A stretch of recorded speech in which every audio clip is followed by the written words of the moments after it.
Hoje a aula é de genética molecular, então fica ligado, façam as suas anotações aí, que aqui é aula de verdade, hein? Bora pra... Galera, nós estamos entrando em genética molecular. Vamos entrar a fundo dentro das estruturas do DNA agora. Vamos entrar a fundo nas estruturas do DNA. Galera, de antemão, eu já falo para vocês que nós vamos estudar o dogma central da biologia molecular. Olha só, dentro do tópico genética molecular, pessoal, nós vamos ver a estrutura do DNA, vamos ver como o DNA ele é formado, de que ele é formado. Você vai ver o que é adenina, o que é guanina, citosina, timina. Você vai ver como que é a estrutura molecular do DNA. Vamos falar de Watson e Crick, que foram os idealizadores de como a gente entende hoje a estrutura do DNA, como que a molécula é. Nós vamos falar de uma treta que rolou aí de machismo na ciência mundial aí, que Watson e Crick usou todo um conhecimento trazido por uma pesquisadora mulher e só pelo fato dela ser mulher, ela não foi reconhecida na época. É o que diz hoje a crítica, né? Então, Watson e Crick recebeu o prêmio Nobel por ter descoberto a estrutura do DNA e essa pesquisadora foi nem citada.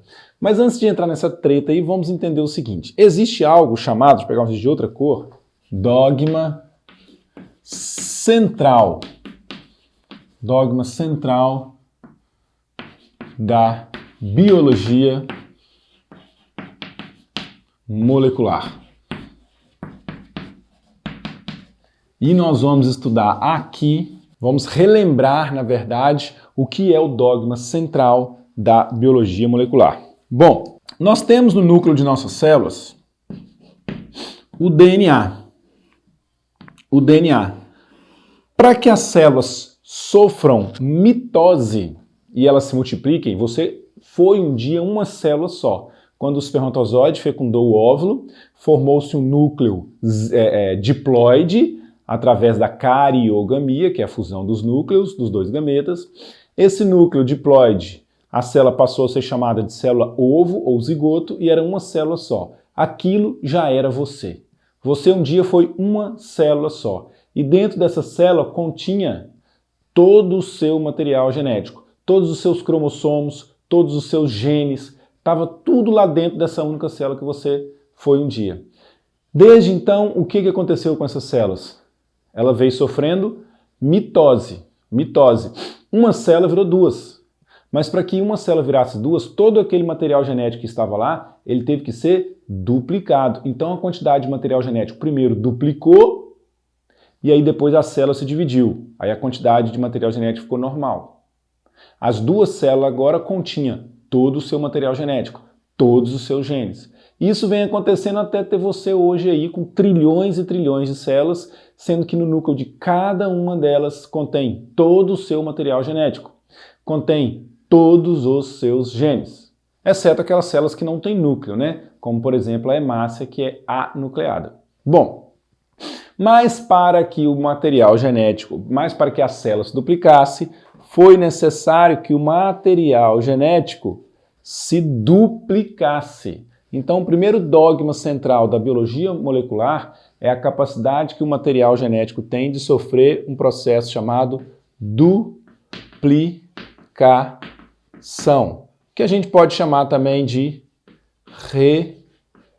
replicação. Replicação, é a mesma coisa.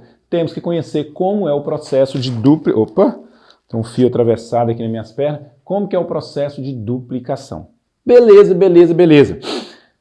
Joia. Outro evento importante que precisou acontecer com essas células é a síntese de nova proteína, de novos componentes presentes na célula. Novos componentes presentes na célula.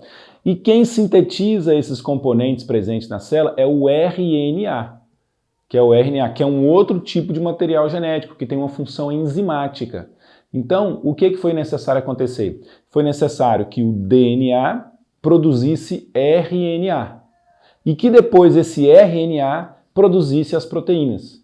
Aí temos origem aos dois próximos dogmas centrais, são só três, os dois próximos dogmas centrais da biologia molecular. Valeu, valeu, galera. Espero que tenham gostado da aula, hein? Ela vai continuar. Lembrando que nós temos aula agora todo dia. Se inscreva se não se inscreveu ainda, hein? Até mais, galera. Valeu!